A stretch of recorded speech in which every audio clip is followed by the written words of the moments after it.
please. Sure. Al Jazeera, I've got a question for you down the street, if that's all right. Yeah. About the NFC issue, you said publicly that it's a police matter about the disbursement of a loan. A lot of people say it's much wider than that it's about the awarding of a contract to a minister's family under arrest in clear circumstances. That since that has happened, there have been various allegations about how that money has been used, how the contract has been operated. Isn't that exactly the kind of thing that the MACC should be investigating? Allow me to explain the sequence of how the investigation has been done. When the audit has come up with the report, the MACC proactively have looked into the issue. And while we are looking at the issue, then there is a group of people who lodged a report at our office in Selangor. And based on the report, he claims that there is an element of abuse of the loan. For that particular case, due to the nature of the offense, is about abuse of the loan for buying a bungalow and so on. So we refer that case to the police. But it is our policies that any corruption case will be investigated without fear and favor. So are you investigating them? From beginning, we have looked at it. Immediately after the audit have come up with a report, and we have looked at it and looking at possible investigation on corruption. So it's not a matter of we investigate or not.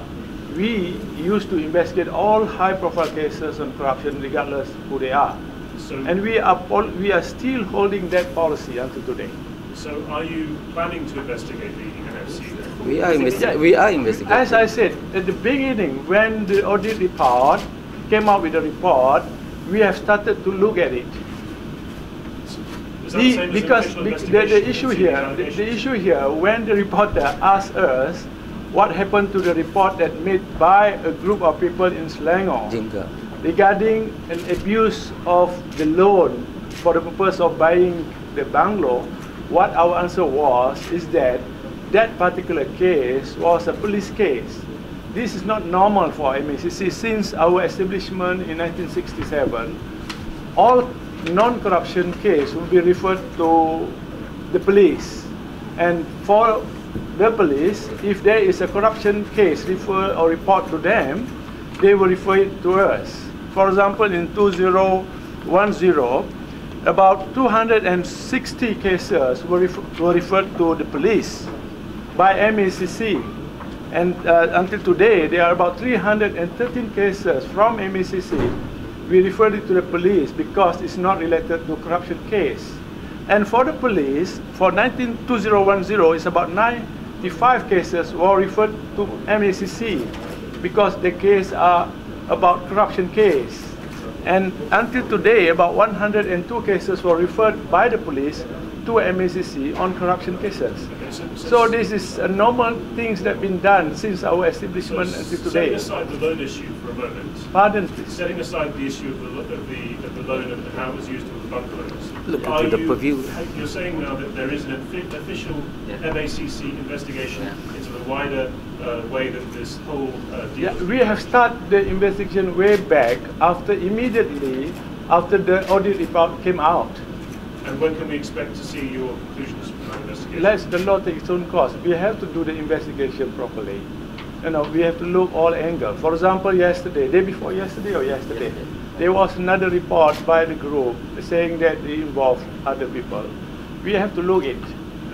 So I found that a lot of misunderstood about misunderstand about the way we handle the case. When we answer the reporters about that specific case reported by another group regarding the abuse of loan, that is the answer from us saying that we're referring this case to the police. And what do you have to say about the family of the minister being given such a big contract in such seemingly unclear circumstances? Anything about investigations under our law, we cannot reveal any investigation, the detail of investigation when a report is made. And last question, you stand accused by some NGO groups and others in civil society of failing to tackle brand corruption. You go after the smaller offenders, but when it comes to the larger political links. For example, the Thai family in Sarawak, they say the MACC doesn't act strictly. Who said that MACC doesn't act? Well, I mean, the Transparency International makes this complaint. A lot of NGOs make this complaint. Transparency International never make any complaints about we didn't investigate Muhammad Thai. Well, no, they've said that there is a lack of investigation into grand corruption, what they call grand corruption. It's not about lacking of investigation. We've been investigating all the grand corruption all the way. If you can prove that we didn't investigate grand corruption, please tell us which one. Well, I mean, recently there was a large group of NGOs who said that you should investigate the Thai family in Sarawak. No, they don't say about we should investigate. They want prosecution. I mean that we have been investigating all the big cases since our establishment. We have charged indeed about more than 6 chief minister since our establishment. Last year we charged former chief minister. I mean that we've been charging all the cases and big cases, regardless. Cabinet or minister also we charge. I mean that look at our history. We've been charging a lot of big cases. I don't understand. I hope that public can remember all the cases. And our responsibility is to investigate. And we have been investigating all the big cases, regardless of the status and who they are. Okay. Okay. Thank you. Right. Okay. Thank you.